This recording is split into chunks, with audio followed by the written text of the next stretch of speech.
When I walked into the courtroom in my uniform, the courtroom smelled like old paper and cheap perfume. I remember that first. Not the whispers, not the stares, just the smell. It clung to the back of my throat as I stood outside the double wooden doors, my hand resting on the cold brass handle. Inside, they were already laughing. Her voice, soft, mocking. "My wife. He actually said he'd come in uniform," she murmured, and I heard the quiet ripple of laughter that followed. Her mother's voice came next, older, sharper. "Uniform?" she scoffed. "Please. Your husband likes pretending." More laughter. A pause. Then my wife again. "Just a costume." Something inside my chest shifted. Not pain. Pain would have meant I still cared about the performance they were putting on. No, what I felt was quieter than pain. Colder. Like a lock clicking shut. I pushed the door open. The room was crowded. Lawyers, clerks, strangers waiting for their own tragedies to be processed by the system. But the first person I saw was her. My wife. She sat beside her mother, perfectly composed, dressed in white like she was attending some kind of ceremony. Not a divorce hearing. Her eyes landed on me. And then, she chuckled. A small amused sound. Her mother shook her head slowly, lips curling with disdain. "Look at him," she whispered loudly enough for the first row to hear. "A costume." The words floated through the courtroom like smoke. But something strange happened next.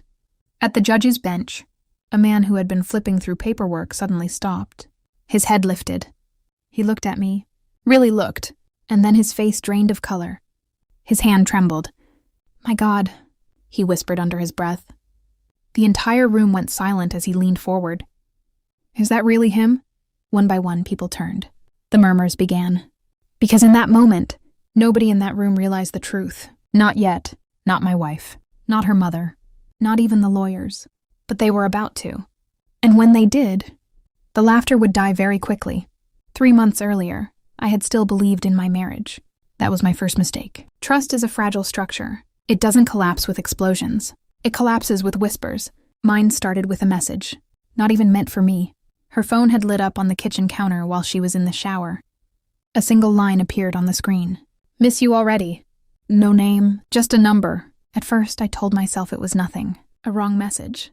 A friend. A coworker. But denial is just a slower version of truth. The second message came a week later. "When will he be gone again?"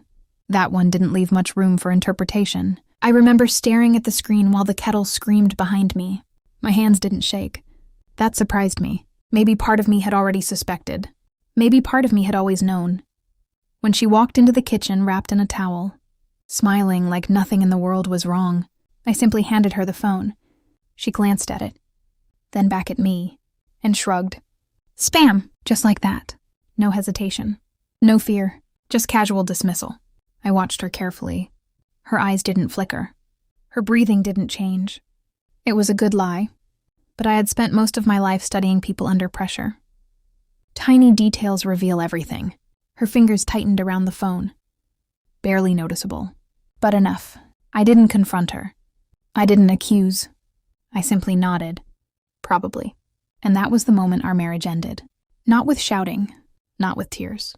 Just a quiet understanding that I had become a spectator in my own life. After that, I started noticing things. The late showers, the sudden girls' nights, the way she guarded her phone like it contained nuclear codes.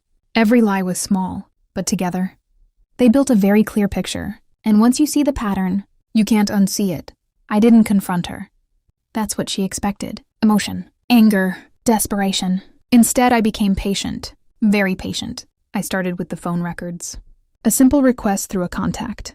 The number from the messages appeared again and again. Late nights, early mornings, sometimes while she sat beside me on the couch pretending to watch television. Then I followed the number. It belonged to a man named Daniel, 38, real estate developer, married, 2 children, predictable. Men like Daniel always think they're smarter than they are. I watched. Quietly, for weeks. One night I followed her car. She told me she was visiting a friend. Instead, she drove across town to a small apartment building. Daniel opened the door before she even knocked. Like he had been waiting, she stepped inside. And the door closed. I sat in my car for 42 minutes. Not moving, just watching the dim hallway light flicker through the window. Strangely, I didn't feel rage. Rage is messy. I felt something else. Clarity, the kind that comes when a puzzle finally fits together. That night I didn't confront her either. When she came home, she kissed me on the cheek. "Missed you." I smiled. "Me too." The next phase required patience. Documentation, proof, phone logs, security footage, hotel receipts.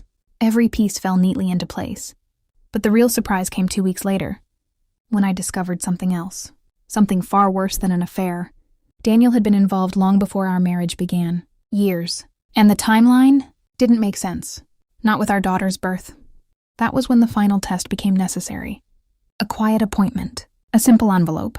DNA doesn't lie. Unlike people, the results arrived on a gray Tuesday morning. Plain envelope.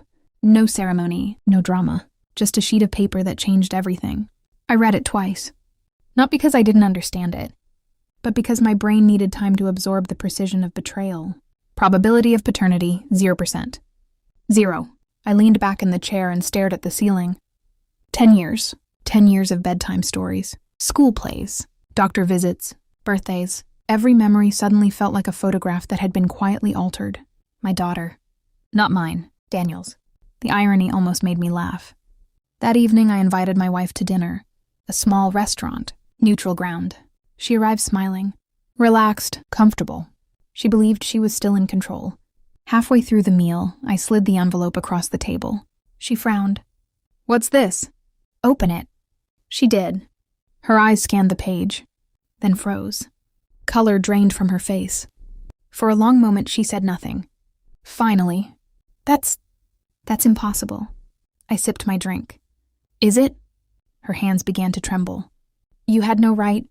I had every right." Silence. Her voice dropped to a whisper. "You don't understand, but I already did." That was the problem. The divorce process was unpleasant.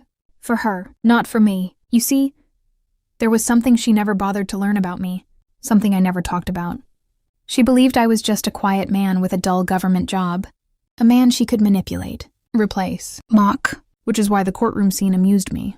As I walked down the aisle in my uniform, the whispers started. Low, uneasy. Recognition spreads like a virus in rooms like that.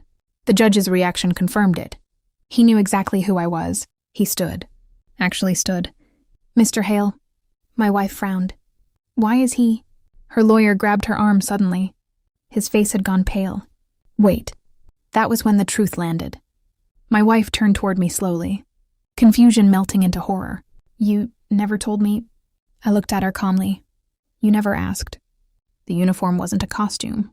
It belonged to a federal, investigative unit that specialized in financial crime and fraud, which meant something interesting. During my quiet investigation into Daniel, I had discovered something else.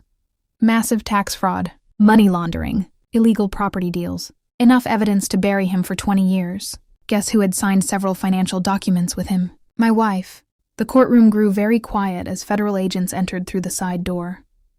Daniel, sitting in the back row, suddenly stood up. Too late. They were already beside him. Handcuffs clicked. Metal on bone. My wife stared at me.